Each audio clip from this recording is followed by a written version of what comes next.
On a remote island in the middle of the South Atlantic Ocean, a man spent the last 6 years of his life staring at the sea. He had once commanded the largest army Europe had ever seen. He had redrawn the map of an entire continent. He had crowned himself Emperor of France in front of the Pope. Now he was a prisoner on a rock, 1,200 miles from the nearest coastline, with nowhere left to go. His name was Napoleon Bonaparte.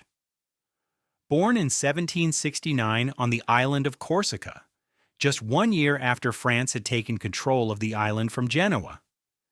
His family was minor nobility, Italian in origin, with very little money and a very large number of children to feed. Corsica was poor, the future looked limited. His father managed to secure him a scholarship to a French military school on the mainland.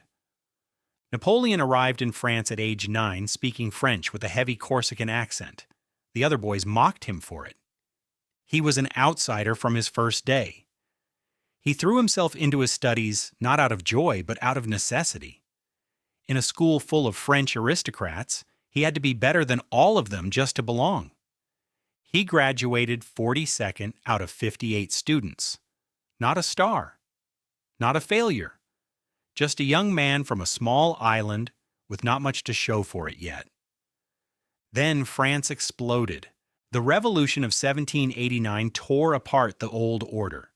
Kings, nobles, generals, the entire system that had kept people like Napoleon at the bottom collapsed almost overnight.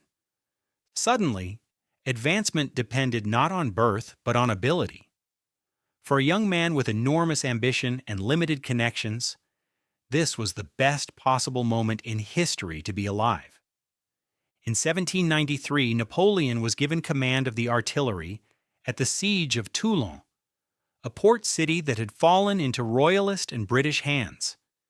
He identified the key weakness in the enemy's position that no one else had noticed and designed an attack around it. Toulon fell.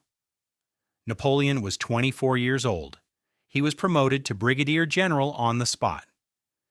In 1796, he was given command of the Army of Italy. It was by most accounts a disaster of an army, underfed, underpaid, and demoralized.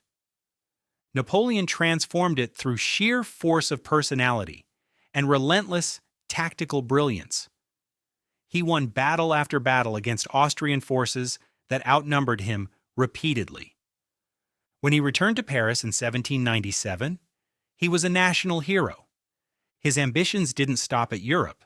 In 1798, he launched an invasion of Egypt, hoping to cut off British trade routes to India and expand French influence into the Middle East. His army won battles and even discovered the Rosetta Stone, the key that would eventually unlock the mystery of ancient Egyptian hieroglyphics. But then the British admiral Horatio Nelson destroyed the French fleet in the harbor at Aboukir Bay. Napoleon's army was stranded. The campaign that was supposed to make him the master of the Mediterranean had turned into a trap. He did what he had always done when a situation became impossible. He left it behind. He slipped back to France in secret, abandoning his army, and arrived home just in time to find the French government collapsing under its own weight. In November 1799, Napoleon seized power in a coup. He moved quickly and decisively. Within days, he had dissolved the existing government and installed himself as first consul, the most powerful position in France.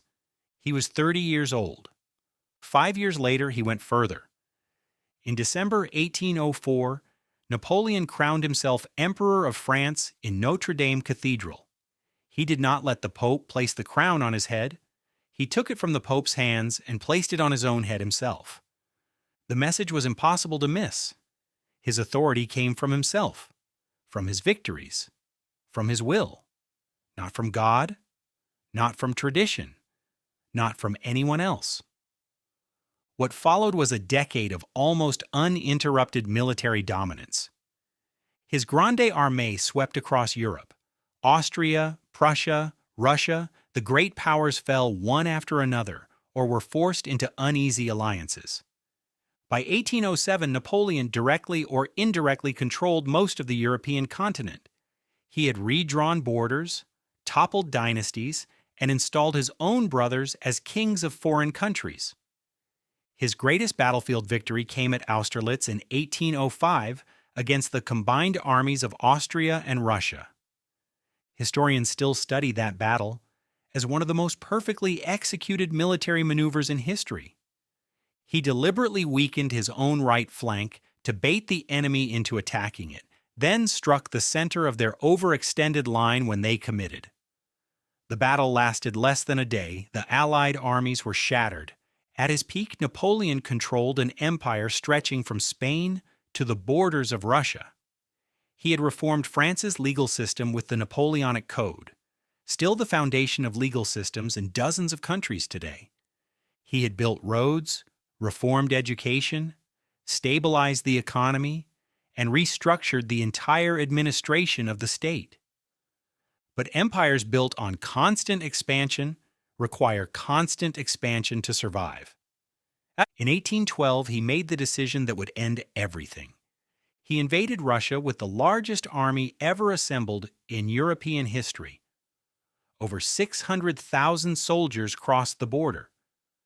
The Russians refused to fight him in the open battles where he always won.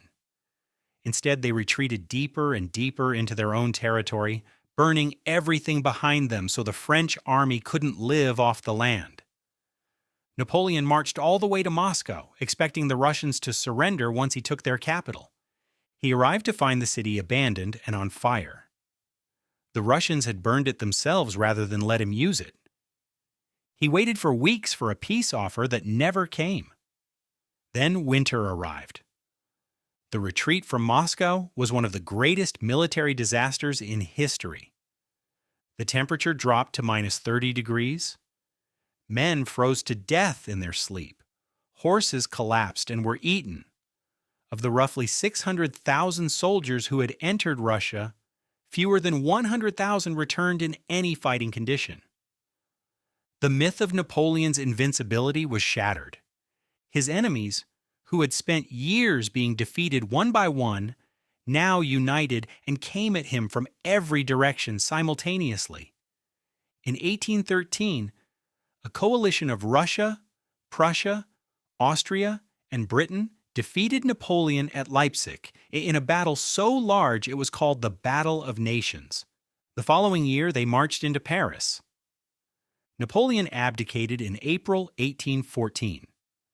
The man who had crowned himself emperor handed over his empire with the stroke of a pen.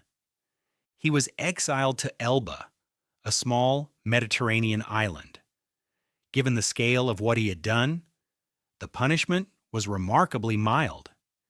He was given the title of Emperor of Elba. He ruled it. He improved it. He was bored out of his mind. 10 months later, he escaped. He landed in the south of France with roughly 1,000 men and began marching toward Paris. The king sent troops to stop him. One by one, the regiments sent to arrest Napoleon instead joined him. He walked back into Paris without firing a single shot. It lasted 100 days. In June 1815, Napoleon faced the British army under the Duke of Wellington at Waterloo in Belgium. The battle was close for most of the day. Then Prussian reinforcements arrived in the late afternoon, and the French lines collapsed under the pressure from two sides at once. It was over. This time, his enemies took no chances. Napoleon was exiled to St. Helena, a British-controlled island in the South Atlantic, 1,200 miles from the nearest coast. There was no possibility of escape. He spent 6 years there, dictating his memoirs, rewriting his own legend, and complaining about the damp climate. He died on May 5, 1821, at the age of 51. The official cause was stomach cancer, though some historians have suggested possible arsenic poisoning, and debate continues. His last reported words were about France and about war. Nearly 20 years after his death, his body was returned to France. Hundreds of thousands of people lined the streets of Paris to watch his coffin pass. He was interred at Les Invalides, where he rests today, under an enormous dome in the heart of the city he once ruled. He rose from a small island nobody cared about, in a country that barely knew his name, to rule an empire that stretched across a continent. He fell because he forgot the one rule that had always kept him winning. Never fight a war on two fronts, never invade Russia, and never assume that the army that has beaten everyone else can beat an entire winter. The world he shaped is still visible today. In the legal codes of dozens of countries, in the borders of modern Europe, in the word Waterloo, which still means the moment everything falls apart.